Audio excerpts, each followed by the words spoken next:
Hello ma queen et bienvenue dans Money Mindset Talk, mon nouveau concept sur ce podcast Strong Girl Boss. Je suis trop contente de l'avoir lancé. J'ai eu l'idée pour te dire il y a une semaine et là je le lance. Tu le sais, moi je passe à l'action. Dès que j'ai une idée, je la mets en place et j'espère qu'elle résonnera.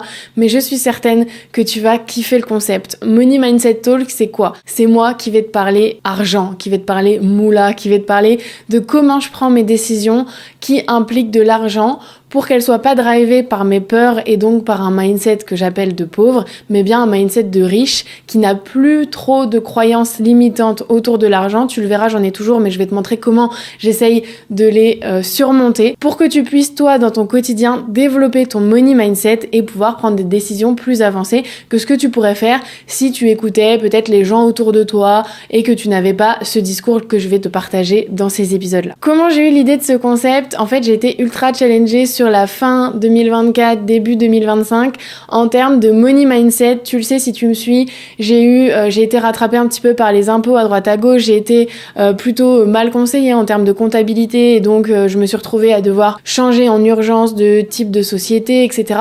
Donc voilà, j'ai eu du mal à me sortir la tête de l'eau ces derniers mois en termes de peur du manque d'argent. Voilà, je me suis vue presque un petit peu ressombrer dans la peur du manque alors que je sais que c'est totalement l'énergie inverse de ce qu'il faut avoir pour générer encore plus d'argent. Et je suis la première à te le transmettre. Et donc, à travers ces épisodes, je me suis dit, je vais te montrer sur des cas concrets. On va prendre des cas pratiques un petit peu de mon quotidien pour les décortiquer et que je te montre comment évolue ma réflexion pour prendre une décision qui est liée à l'argent et qui est souvent, comme je te le disais, inverse de ce qu'on peut entendre. Et puis de toute façon, si tout le monde savait prendre des bonnes décisions en termes d'argent, tout le monde serait riche. Donc là, à travers ces épisodes, je veux vraiment te montrer ma vision, qui n'est pas forcément 100% la bonne, on le verra aussi, mais qui me permet de me différencier de la masse, de prendre des décisions qui vont me permettre de générer plus d'argent, même si ça demande d'en dépenser, etc., etc.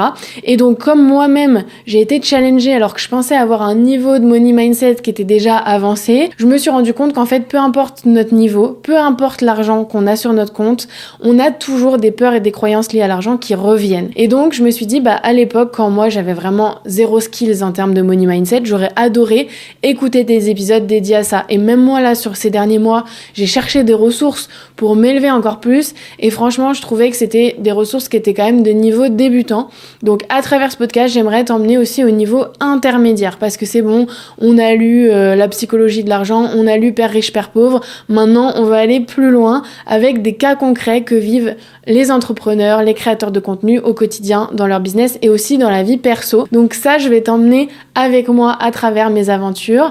Et puis, je sais que j'ai eu beaucoup de retours quand j'ai partagé sur mes leçons 2024, quand j'ai dit, voilà, et mes objectifs, quand j'ai dit, voilà, j'ai eu tant de résultats, voilà ce que c'est un résultat par rapport à une société. Je vous ai dit, mais en fait, est-ce que c'est pas trop avancé? Est-ce que ça vous fait quand je vous parle de ça, ou est-ce que vous aimez bien en fait? Et moi j'aurais bien aimé encore une fois le savoir quand j'ai commencé. Quand on passe en société, qu'est-ce que ça fait? Quelles sont les sommes à mettre sur la table? Quels sont les avantages, les inconvénients, etc. Et j'ai eu plein de retours en message privé sur Insta. D'ailleurs, sachez que ça me fait très plaisir quand j'en reçois parce que ça me permet d'améliorer le podcast et donc de pouvoir justement créer des nouveaux concepts comme celui-ci. Tout le monde m'a dit c'est ultra intéressant, personne n'en parle et moi j'aimerais bien savoir quand je vais passer en société, qu'est-ce qui m'attend réellement.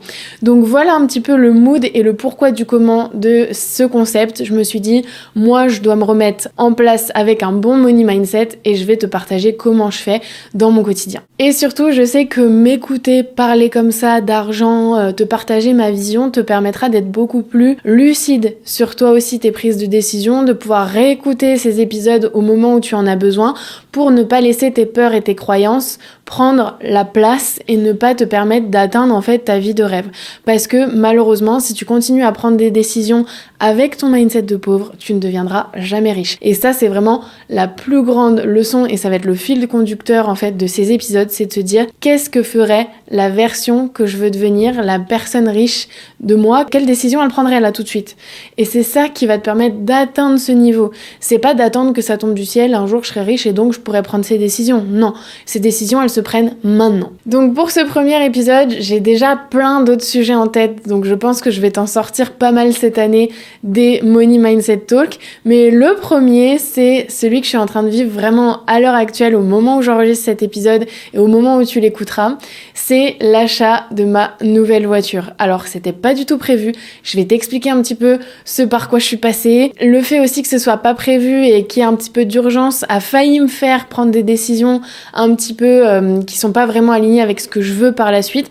Donc je vais t'expliquer tout ce processus, je vais déjà te parler de ma vision en fait de mettre l'argent dans une voiture, la vision que j'avais depuis des années et du coup qu'est-ce qui faisait aussi que j'étais pas vraiment à l'aise avec ça. Deuxième étape, je vais te parler de ma voiture de rêve. Troisième étape, je vais te parler de l'avis de mes proches autour de cette décision d'acheter une nouvelle voiture. Ensuite, je vais te parler de ma première réflexion, ma première décision que j'ai failli prendre. Puis, je finirai par, finalement, la décision que j'ai prise et que je ne regrette pas du tout aujourd'hui. Et d'ailleurs, à l'heure où je tourne ce podcast, je vais chercher ma voiture cet après-midi, donc je suis trop contente. Et puis, quand tu l'écouteras, je l'aurai certainement déjà et je te l'aurai peut-être même montré sur les réseaux. Donc, si tu me suis pas encore sur Instagram, c'est le moment de le faire pour aller un petit peu regarder quelle voiture j'ai pris, même si je vais te le dire à la fin de cet épisode. Donc déjà, je vais te parler de la vision que j'avais par rapport à cette dépense voiture. En fait, pour tout te dire, quand j'avais 18-19 ans, moi vraiment la voiture c'était pour moi un symbole de réussite, alors que ça ne l'était pas du tout et que d'ailleurs grâce à mon père je m'en étais rendu compte et il m'avait dit bah voilà moi je me suis fait plaisir dans l'achat de cette voiture mais sache que voilà la voiture ça veut rien dire, ça doit pas être la priorité, c'est une dépense. Heureusement mon père était déjà ultra lucide sur le fait que acheter une voiture c'est perdre de l'argent. Donc j'ai toujours associé ce voiture égale perte d'argent et ensuite quand je me suis développée personnellement, quand j'ai commencé à entrer dans le monde de l'entrepreneuriat etc, j'ai compris encore plus que il fallait prioriser l'immobilier, il fallait prioriser les investissements et non pas les dépenses telles qu'une voiture où tu perds de l'argent au moment où tu l'achètes. Du coup j'ai fait 2 ans de conduite accompagnée et à mes 19 ans j'ai eu mon permis et quelques mois voire 1 an plus tard j'ai récupéré la voiture de ma sœur qui avait été achetée par mon père à l'époque et il me semble que ma sœur aussi avait contribué parce qu'elle était déjà dans la vie active. On a 6 ans d'écart avec ma sœur. Elle était déjà dans la vie active, elle avait été longtemps aussi en alternance même pendant ses études, donc voilà, elle avait plus de moyens. Moi, j'étais en prépa, j'allais ensuite intégrer une école de commerce, donc je savais que j'allais pas avoir de revenus à part mes jobs étudiants pendant un moment. Donc dans tous les cas, j'avais pas les revenus pour prendre une voiture et encore une fois, c'était pas du tout ma priorité, même si avant mon rêve c'était d'avoir une belle voiture, je commençais à me dire ok, ce rêve-là, il sera pour vraiment beaucoup plus tard, mais pas au début de ta vie de jeune adulte. Et du coup, c'est super bien tombé parce que quelques mois après que j'ai eu mon permis, ma sœur, elle, qui avait donc 6 ans de plus, a décidé de s'acheter une voiture qui lui convenait plus, qui était plus confortable, maintenant qu'elle avait une situation, Donc moi, j'ai eu la chance de récupérer la voiture de ma sœur. À l'époque, je voyais pas ça comme une chance parce que si t'es le deuxième de la famille, tu le sais, t'as tout le temps l'impression de récupérer les vieux trucs de tes frères et sœurs qui sont plus vieux que toi.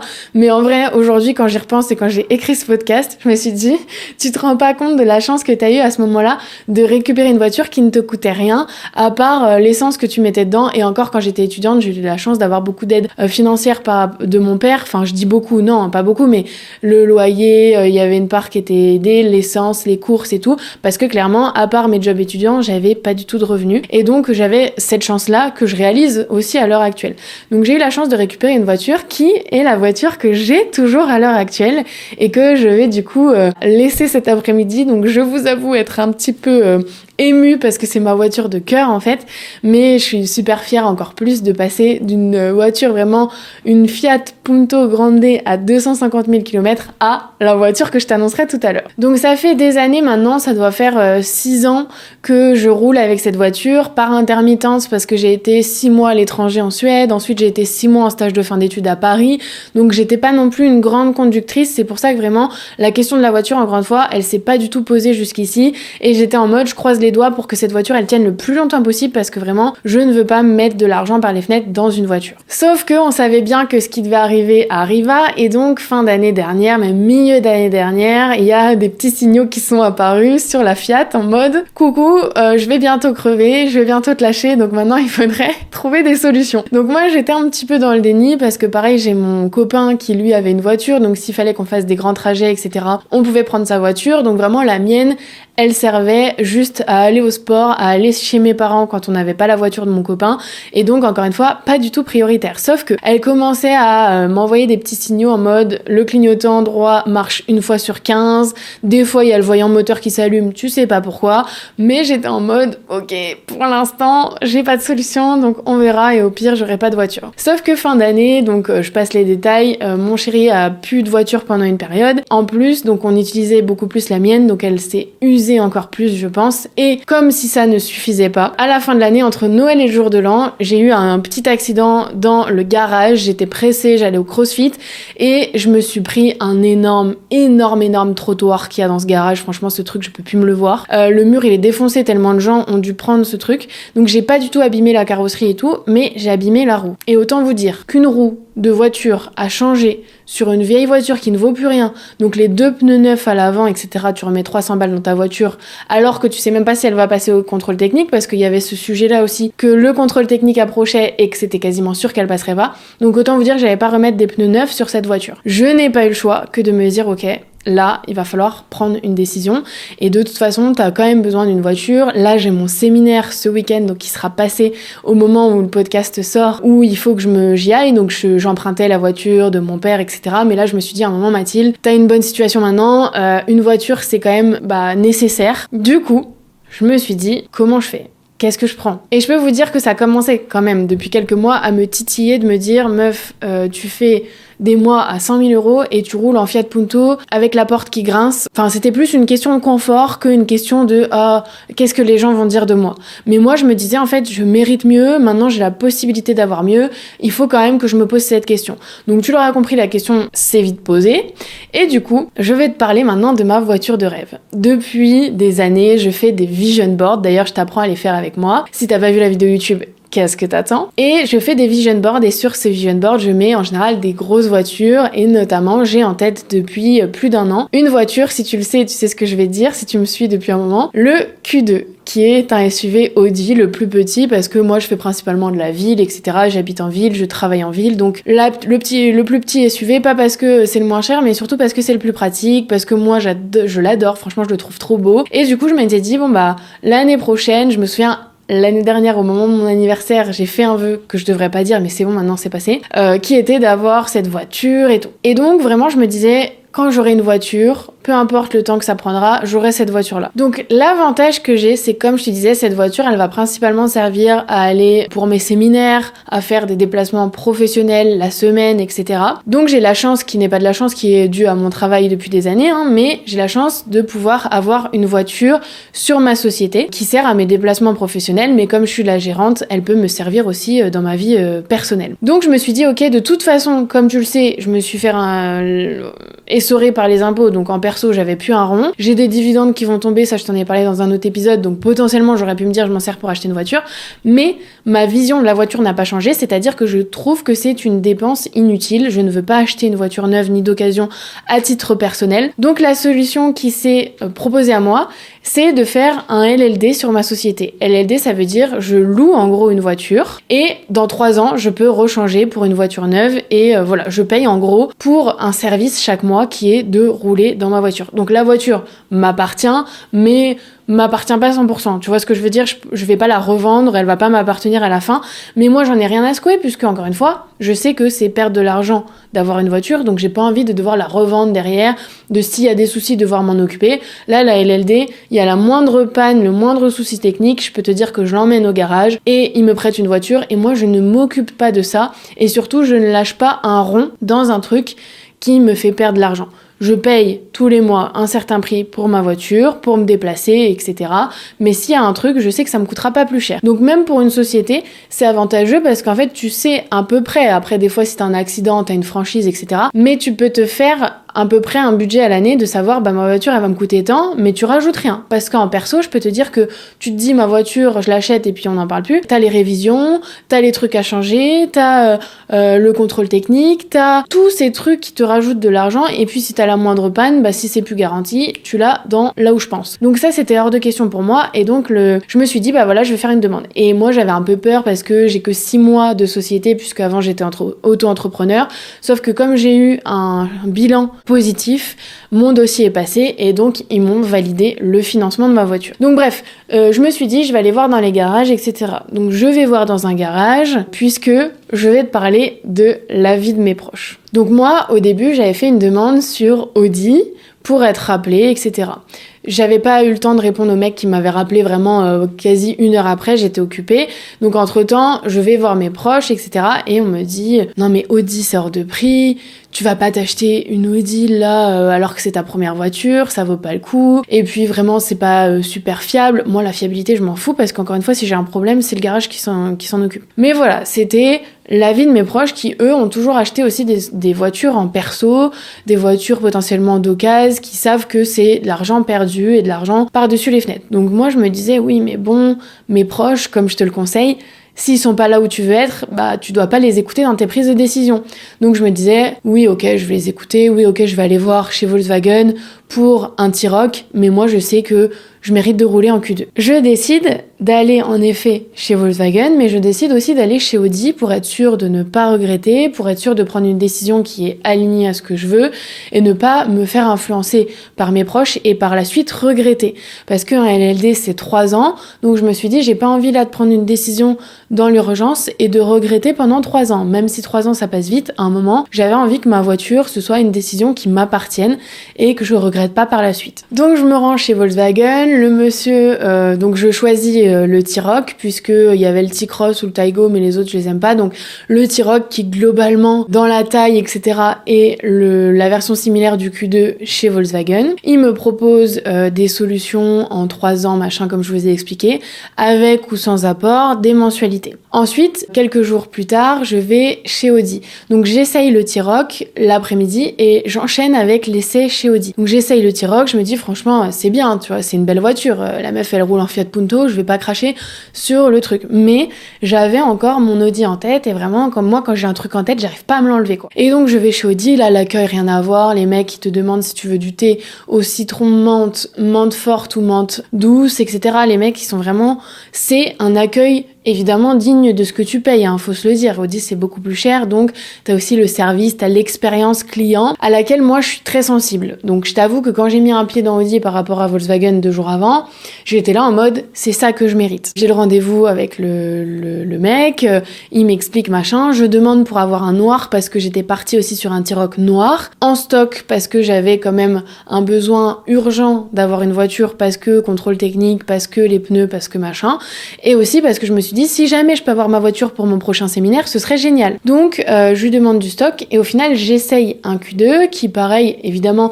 les finitions sont un petit peu plus propres que chez Volkswagen, mais en termes de gabarit de conduite c'est vraiment similaire, c'est juste le logo qui change. Par contre je vois un Q2 gris foncé et là je me dis waouh il est magnifique. Donc je dis au gars au final je veux plus un noir, je veux un gris. Il me dit j'en ai pas en stock, enfin je sais pas si j'en ai en stock, on était samedi, je vous rappelle lundi. Donc je rentre chez moi, j'en discute avec mon copain. L'avantage de mon copain c'est qu'il a pas du tout la même vision et c'est lui aussi qui m'a aidé à développer le mindset que j'ai aujourd'hui autour de l'argent. Il est en mode lui l'argent ça rentre ça sort, on s'en fout, fais-toi plaisir, tu mérites, voilà. Que mon entourage ils sont plus en mode fais attention, ne prends pas trop de risques, etc.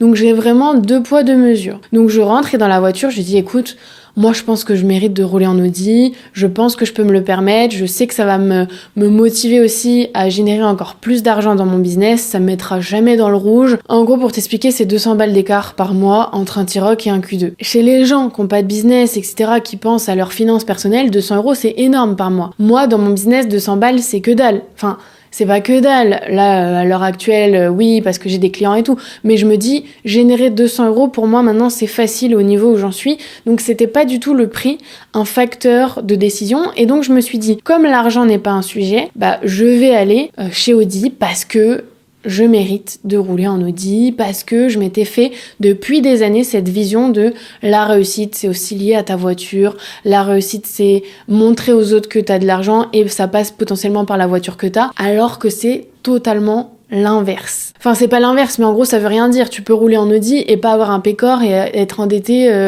jusqu'au cou. Donc ma première réflexion, c'était vraiment ça. Je ne vais pas penser comme une pauvre qui n'a pas d'argent. Je vais rouler dans la voiture que je peux me payer grâce à mon business. Et donc, vas-y, je vais choisir l'Audi. J'espère que lundi va m'appeler avec une grise. Parce que pareil, je me suis dit, par contre, si je prends une Audi, je veux la couleur que je veux. Enfin voilà, je vais pas prendre une noire parce qu'il y avait pas de grise. À un moment, c'est quand même un investissement, hein, même si 200 balles par mois, c'est pas grand chose. Sur le prix total, c'est quand même une grosse différence avec le T-Roc. Donc je veux qu'elle soit grise. Sauf que là, le gars m'appelle le lundi matin et me dit « Je n'ai pas de grise en stock ». Donc je raccroche et là je me dis « Qu'est-ce que je fais ?» Et voici la deuxième réflexion qui arrive. Je me dis « Ok, soit j'attends 4 mois, 6 mois pour avoir mon Audi grise qui va me coûter une blinde et qui, je ne l'ai pas précisé, chose importante qui va arriver là dans ma nouvelle réflexion, qui n'a quasiment pas d'option. Il faut savoir que chez Audi, tu as une voiture quasi sans option et après tu rajoutes des trucs à droite à gauche et ça te coûte un rein. Ou alors tu passes sur la version S-Line, etc. Donc moi c'était ça que j'avais et du coup je payais beaucoup plus cher pour les mêmes options, voire même moins bien et moins d'options que dans le T-Roc. Mais tu payes parce que c'est Audi et tu fermes ta bouche quoi. Je me suis dit ok, soit j'ai un T-Roc en stock que je peux avoir là à la fin du mois qui est noir et qui est très bien, qui est full équipé et dans lequel je serai confortable, ou alors j'attends pour avoir mon gris pendant des mois et là je me dis je prie pour pas me faire arrêter par les flics, voilà, je ne fais pas les déplacements que je voudrais faire parce que j'ai ma voiture ancienne à préserver, etc. Et j'emprunte encore des voitures à mes proches pour aller à mes séminaires. Donc je me dis ok, là t'as deux choix, soit tu prends la décision du cœur, entre guillemets, depuis des années tu rêves de cette voiture, soit tu prends une décision qui est plus rationnelle de dire ça reste une voiture, c'est déjà très bien, et en plus c'est une voiture qui est sur ma société, je serai confort dedans, j'ai toutes les options, etc. Et là, j'ai eu un déclic, qui est du coup le déclic que je veux te partager dans cet épisode, c'est de me dire mais en fait, le Q2. Je vais rouler dedans parce que c'est une Audi et je vais être contente pour montrer aux autres ma réussite alors que c'est pas du tout un symbole de réussite. Et en plus, la voiture va même pas avoir toutes les options, mais je payerai plus. Est-ce que c'est vraiment ça, avoir un mindset de riche? De se dire, j'achète des trucs pour montrer aux autres que j'ai de l'argent et pour, même si j'ai moins d'options, juste me dire je roule dans cette marque alors que j'ai pas pris toutes les options parce que j'ai pas envie d'y mettre non plus toutes mes économies entre guillemets, ou est-ce que c'est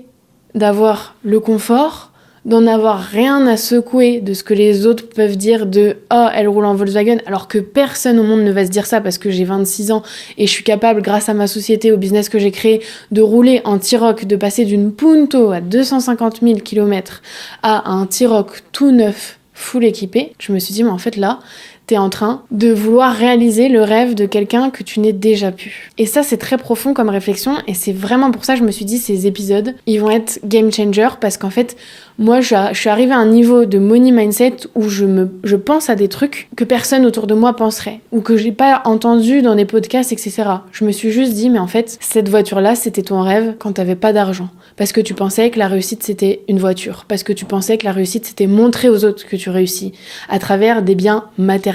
En fait, la personne que tu veux devenir, elle roule dans une voiture confortable. Elle roule dans une voiture à la hauteur de ses moyens, mais qui les met pas dans la sauce. Parce qu'elle sait que 200 € par mois de plus à investir dans quelqu'un pour déléguer une tâche, pour faire quelque chose, ce sera beaucoup plus rentable pour ton business que de rajouter 200 € en plus sur une voiture qui n'a que d'utilité de te transporter, d'un point A à un point B. Et en plus, tu sais que si dans cette voiture, toi, tu t'y sens bien, tu as les options et les trucs pour te sentir bien et faire que cette voiture soit confortable, ton énergie sera préservée et donc tu seras plus efficace dans ton business, dans ta vie de tous les jours. C'est pas le sigle et la marque qu'il y a sur le volant de la voiture ou à l'avant de la voiture qui va changer quelque chose en toi, qui détermine ta valeur. J'ai totalement shifté d'état d'esprit.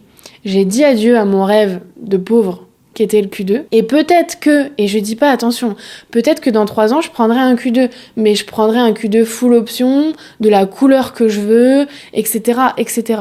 Mais là, rouler en Q2 avec pas d'option juste pour dire que je roule en Audi, non, en fait, c'est pas du tout aligné à qui je veux être et à surtout qui je veux devenir. J'ai appelé Volkswagen et j'ai dit, je veux le T-Roc noir, vous me le livrez avant mon séminaire et je vais à mon séminaire Feu Queen New Year dans ma voiture toute neuve que j'ai pu payé grâce à mon business en ligne. Et ça, j'en suis ultra fière. Et je suis aussi ultra fière d'avoir réussi à dépasser mes envies de matériel et d'avoir choisi une décision non pas pour des questions d'argent, parce que ok, cette voiture est du coup tant mieux, elle est moins chère, mais c'est pas vraiment pour ça que j'ai pris la décision.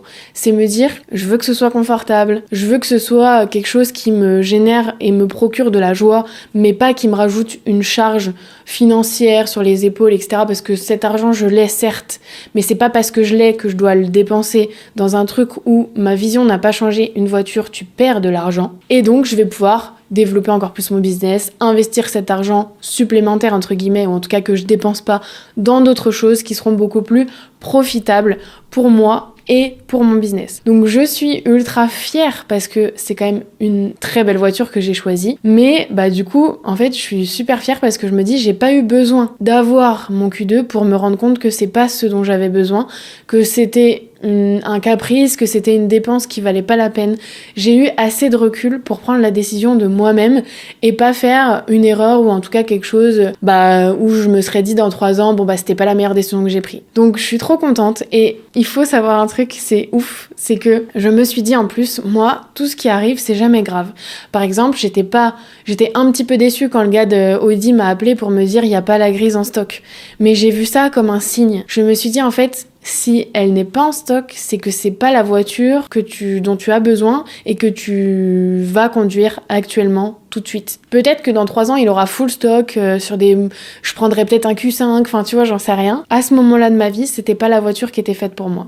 Et attends, parce que j'aurais pu forcer. Et d'ailleurs, les conseils que j'ai eu de mes proches, c'est force, il y en a forcément en stock, c'est juste qu'il veut pas te la vendre, celle-là, il veut te vendre la noire parce qu'il arrive pas à la vendre, donc force le truc, si tu veux vraiment ça, tu l'obtiendras. Mais moi, je sais que dans la vie, les choses que tu mérites et les choses qui sont vraiment faites pour toi, tu ne les obtiens pas en forçant. C'est comme chercher l'amour en forçant. On dit toujours le grand amour, tu le trouves quand tu cherches pas.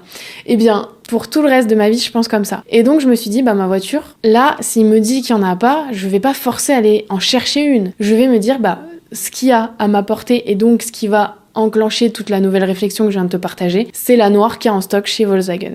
Et donc, j'appelle Volkswagen pour signer avec eux. Ensuite, j'appelle Audi pour lui dire du coup, je prendrai pas chez vous, je prendrai une Volkswagen qui était en stock. Le gars ne me répond pas et est en réunion et tout, donc je continue à signer les papiers chez Volkswagen.